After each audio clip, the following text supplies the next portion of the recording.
Aloha and welcome to another Focus on HIKI NŌ special. I'm Shisa Kahaunaele, a HIKI NŌ graduate from the Kamehameha School's Kapalama class of 2014. I'll be a freshman at UH Manoa this fall, and as someone who might still be on this earth well into the final quarter of the century, I'm really concerned about the shape our planet will be in when I'm an octogenarian.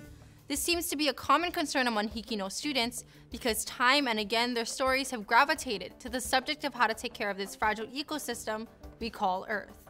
For the next half hour, we'll take a look at past stories about the health of our planet home with HIKI NŌ, focused on the environment.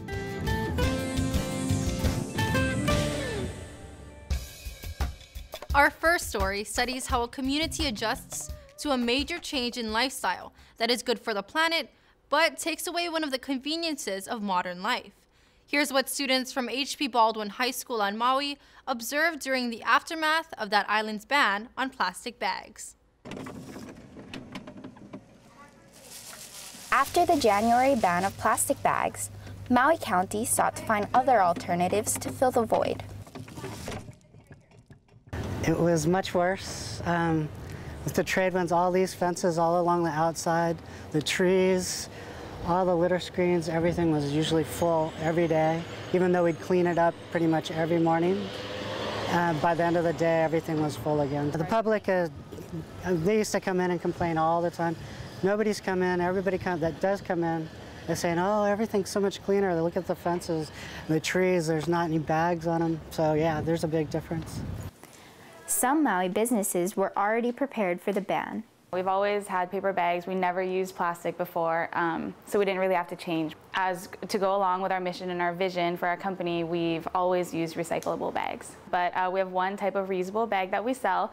It's made of natural cotton, so it's actually a really good size bag. It's really durable. We call it clothing with a conscience. So it's all about being positive and helping the earth and being eco-friendly.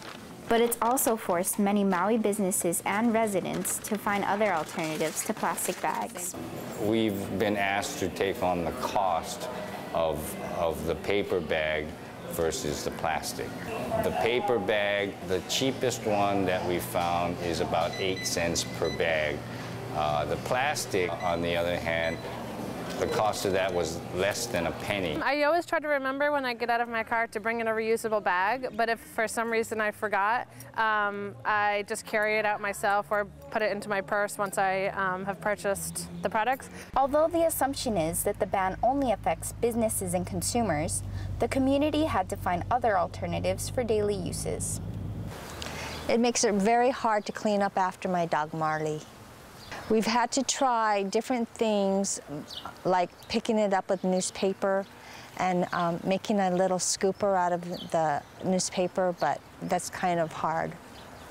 I do travel a lot, and when I travel, what I do, because you can't bring the bags anymore, is like for my shoes, I line the bottom of my suitcase with my shoes, and then I put my jeans and things that are dark clothes on top, and then pack the rest of the way. As other islands mull over the banning of plastic bags, you can consider some of the alternatives used by Mauians. This is Monica Majano from HP Baldwin High School for HIKI NŌ. Reducing one's carbon footprint by a substantial amount is a major commitment. Sometimes it takes a life-changing, even life-threatening incident to inspire someone to alter their lifestyle and go off the grid. Here's one such case as told by the students at Island School on Kauai. I started paddling when I was 12 and sort of just slipped deeper and deeper into it till about the time I was 18 or 17. I was really putting all of my time into it. And for about a 5-year period, I was training probably, up to 20 hours a week. And that's like time on the water, not including commute and all of that. So my life was really focused around paddling. On October 10th, 2010, Luke Evslin's life was almost taken from him when the propeller of his escort boat tore through his back during the championship race between Molokai and Oahu. After I got onto the boat and I was lying there on my back, thinking that I was bleeding to death or paralyzed or that my stomach had been ripped out of my body, that's when, your mind is going through a lot of stuff. And to me, that was sort of my transformative moment with those 45 minutes. And I would say the most without a doubt, the most transformative 45 minutes of my life. So yeah, up until the accident, you know, my life plan was pretty clear. You know, I was at a business building canoes, and I wanted to be, you know, one of the best paddlers in the world, and that's the direction I was going in. You know, something that I've sort of learned through this accident, you know, is this desire for more, you know, is that we don't always need more. Since the accident, Luke has focused on giving back to the environment through his off-the-grid sustainable farm.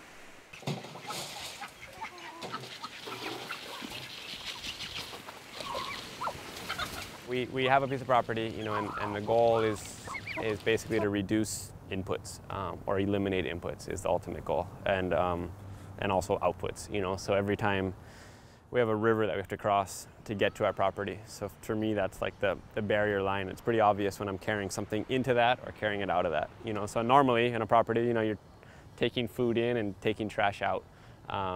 So I'm trying to minimize that, you know. So we produce our own electricity with photovoltaic panels. We catch our own water, so there's no pipes or anything connecting us to the outside world.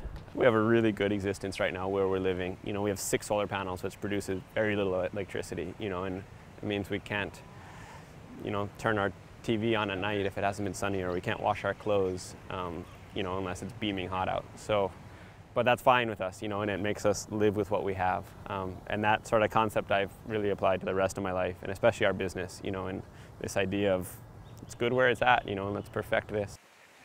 Although still very involved in his business, Kamanu Composites, Luke Evslin has been able to find a balance between his career-driven lifestyle and his desire to reduce his impact on the planet. This is Gabriel Figueroa from Island School on Kauai, reporting for HIKI NŌ. Hawaii's beautiful beaches always rank among the best in the world and are arguably our biggest visitor attraction. But so many of them fall into disrepair due to neglect and misuse.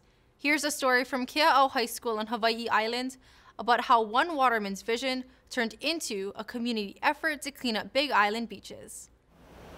On the windward side of the Big Island of Hawaii, there's a premier surfing spot called Honolii. Honolii is known for its consistent year-round surf. Not so long ago, Honolii was a dramatically different place. Overgrown, littered, and unwelcoming to the general public. In 2003, a man named Keith Nels, known as Brada Skibbs, took it into his own hands to clean up the beach. He has since formed a non-profit group called Basic Image. But we started our first project down here in Honolii in 2003 with a bunch of brothers and sisters that believed in cleaning up this place. And when we did it at the beginning, it was kind of like we had some negative, you know, people were saying that, you know, the county taking advantage of us, you know, everybody tried, not gonna get done, but they never see the vision that we seen, and I understood that, yeah, I couldn't blame them for feeling that way because it's something that nobody has been really doing. But the main purpose for us, what we're doing here is to educate our community, our kids, most of all about respect, about taking care of the aina, the ocean, water, invasive plants, and planting native, but really coexisting and having a place where people can come and learn a lot of things from different uncles and aunties. A dramatic change has taken place at Honolii. The aina now glows from the loving touch of its caretakers. The work of Brada Skibbs and his group has progressed island-wide. Aside from the beautiful facelift Honolii went through, the Hakalao Mill also received the same treatment. Hakalao has transformed into a pristine and family-oriented beach park. This is what it's all about, and the keikis. We gotta get the keikis involved. For the future, you know, they carry on with the same aloha as we try to push on now. And that's how I feel now. Now it's real pono over here. Kupuna Andy Puali'i sums up his feeling and respect for their mission. Living with aloha, kokua, and ha'aha'a. Love, help, and be humble. As the 3 things most of us Hawaiians we live by. And that is why this park is like this today. Brada Skibbs has received donations from others, but gives the money right back to the community through his surf events, which are free to all entrants. The events are truly feel-good and include things like free food, prizes, entertainment, and a lot of aloha. Brother Skibbs held this event for every beach they helped out: Honoli'i, Hakalau, Waiuli in Keaukaha, and Pohiki in the Puna area. Make sure to teach the keiki, and the only way that you can teach them is by example. So we lead by example, action speaks. That's our whole thing about what we do. But we allow everybody, and we allow everybody to come down to this beach park. Brother Skibbs can surf with a smile, knowing that his aloha will influence the youth to carry on the tradition he started. My name is Keenan Sartain, reporting from Keaau High School for HIKI NŌ. Sometimes it takes more than scientific evidence and environmentalist rhetoric to convince people to go green. Sometimes it takes imagination. Here's a story by students at Kealakehe High School on Hawaii Island about a woman who decided to save the planet by, what else? Creating a green superhero. I got mixed up in a storm one day and became elected by the elements, sun, water, and wind, and Mother Nature, to become Green Power Girl. Hello everyone, Green Power Girl here, sent from Mother Nature, energy from the sun, and the wind, and the water, and I'm all about energy of the future and about getting off of our nasty fossil fuel habit. Green Power Girl has appeared in over 1,500 presentations and environmental events since her creation in 2000. But how did this environmental superhero come to be? Let's talk to the woman beneath the renewable energy cape, Susan Cox. So the superhero concept came about because I was doing these assemblies teaching kids about energy conservation, and it was so boring, and I thought I really need some help. And besides, I'm talking about energy, and we're talking about fossil fuels, and we're talking about changing the status quo. I mean, what can I do? I'm just a girl, at least when I started. Now, some of you don't know this, but I am a recycling specialist. I'm not doing this because I like dressing up. I'm doing this because I want to engage people in a different way. I'm doing this because I really do care about children of all creatures. I really do care about kids, and I really do care about the future of our planet. Very nice to meet you. Happy birthday today. That's not a fake, this is Smokey. You guys don't know Smokey? Smokey is epic, man. Turn it on. Go ahead. You didn't give him a hand! Yeah, I think our biggest challenge in Hawaii is how do we stop relying so much on imports and really have a new mindset? Like, how do we look at systems in a different way? And how do we start to support our local infrastructure and really look at the way that the ancient Hawaiians, I mean, they were brilliant at sustainability.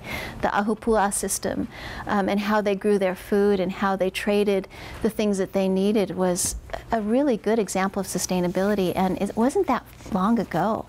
So we can really rely on ancient wisdom with new technologies to really lead the way and lead the world. When I came to Hawaii, I came here because I knew that if we could do it here on our island, we could be an example for the whole world, and I still believe that. This is Brittany Denzer from Kealakehe High for HIKI NŌ. For decades, the island of Kahoolawe was shelled and bombed during military exercises. The bombing was banned over 20 years ago, but the cleanup and restoration of the island is still an ongoing and arduous process. Here's a story by students from Seabury Hall Upper School on Maui about the Kahoolawe Island Reserve Commission's reforestation team. When they used to bomb it, like my grandpa said, like when he was little, they used to like stay up late and just like pretend it was like 4th of July practically. He'll just like light up in the sky. Where was your grandpa? Oh, he was at Makena Landing, and like they used to watch it when they were little, like blow up. Kahoolawe, an island previously known for its vast and rolling pastureland, has been reduced to a desolate, barren island due to overgrazing and bombing. But there is hope. With the Kahoolawe Island Reserve Commission's reforestation team led by Paul Higuchino, the island is slowly but surely being revegetated into the beautiful land it once was. Well, this past year, we've been bringing about 400 volunteers a year. Previously, we used to bring out about 800 to 1,000 volunteers, but we got cut back considerably. For our budget, we had to reduce our operating budget. And you know, when the volunteers do come out here, you know, it's who comes out here? It's school groups, elementary school groups, high school, college groups. Anyone who gives us a call gets on our at least 2.5, 3-year waiting list. And whatever needs to be done out here, you know, mostly it's, you know, the restoration. We're trying to bring back the island, to revegetate it. So a lot of it's planting, erosion control, alien plant control. But if someone is good with small engines, we have them working on our chainsaws or our weed eaters. If someone's a carpenter, we have them fix things, and you know. So whatever needs to be done, we try to put the volunteer or volunteers the task that would be most appropriate. And I think the people come out here and they look at the job and you know how daunting a task it is. And you know, people say, how do you eat an elephant? You know, one bite at a time. How do you restore or bring back an island like Kauai, one plant at a time? This is Kyle Mackey reporting for Seabury Hall on the island of Kauai for HIKI NŌ. For the ancient Hawaiians, living green was not a trendy lifestyle choice. It was a matter of survival and a sacred part of their culture. Here's a story from Roosevelt High School in Honolulu about a Windward Oahu-based organization that promotes the traditional Hawaiian concepts and practices for living green. When outsiders think of Hawaii, they likely think of tropical palm trees, coconuts, and succulent pineapples. But what they might not know is the history of Hawaiian plants and the impact they have on its culture. In the midst of development, few have maintained the importance of Hawaii's flora. On the island of Oahu in Kaneohe, Papahana Kuaola, a Malama Aina-based non-profit organization, is actively contributing to the preservation of Hawaiian plants. We pretty much try and transform land back to Aina. You know, we try and transform the land that we see back into a usable space, not only for people, but also for the other plants and other animals and insects that could utilize the plants that we put into the ground. Their projects include the preservation of sacred land, educating the public on culture, ridding the area of invasive plant life, and raising awareness about Hawaii's invasive and endangered species problems. Right now we're known as the endangered species capital of the world, and we're known for all these things going extinct, and we're losing so many things. So it all sounds bad, but then you get to places like this and elsewhere with just communities saying, no, we can have a better future. Another way that Papahana Kuaola preserves Hawaiian culture is through traditional means, such as the use of chant. Every single plant would have a Hawaiian name, a Hawaiian use. It's an amazing thing. The knowledge that Hawaiians hold in the Oli and in the Mo'olelo about every single plant that's in the Hawaiian universe, you can find it there. That's why when people think about Hawaiian plants, they should stop thinking about only the plants that were brought in on the canoes, because the whole plant world, from ocean to the top of the mountain, was celebrated in some way and used. Papahana Kuaola and the passing down of chant have had a powerful effect on the preservation of culture. But citizens of Hawaii can also do their part to help.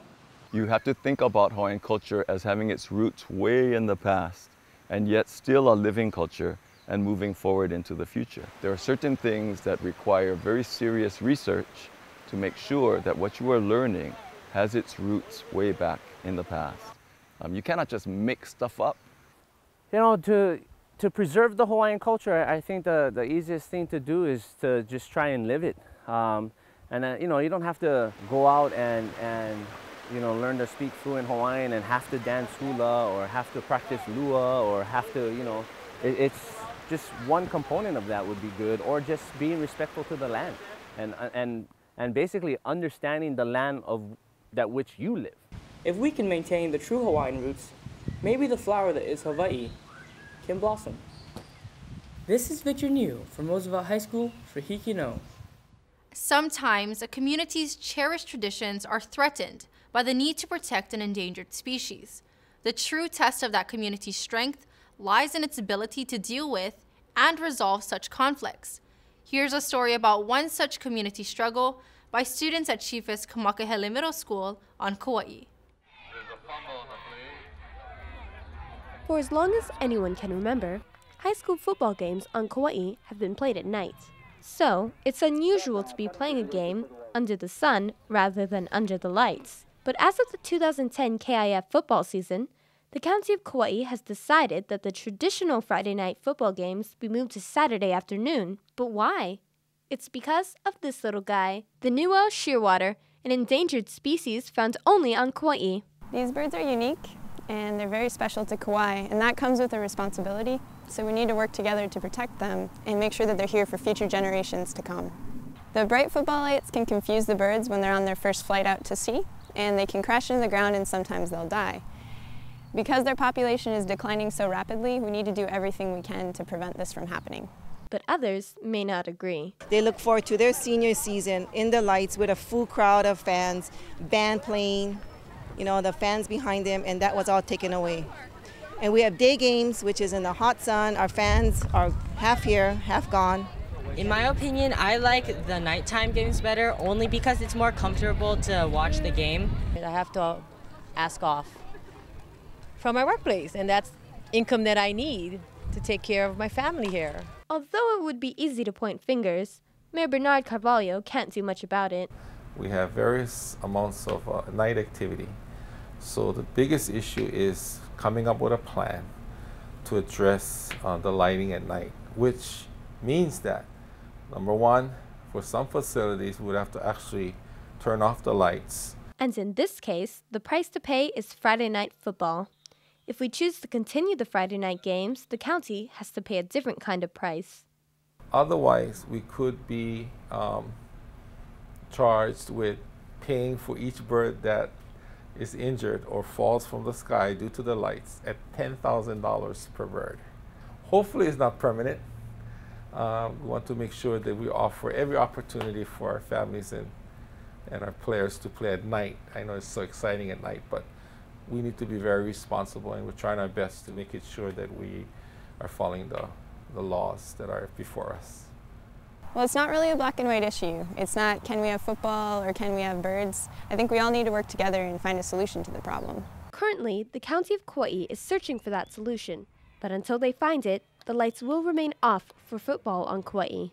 This is Lorinda Sasan from Chiefess Kamakahelei Middle School for HIKI NŌ. That story aired on the very first episode of HIKI NŌ back in February 2011 and came from my middle school alma mater, Go Pueos. It shows that from the very beginning, HIKI NŌ students produce thought-provoking stories on environmental and endangered species issues.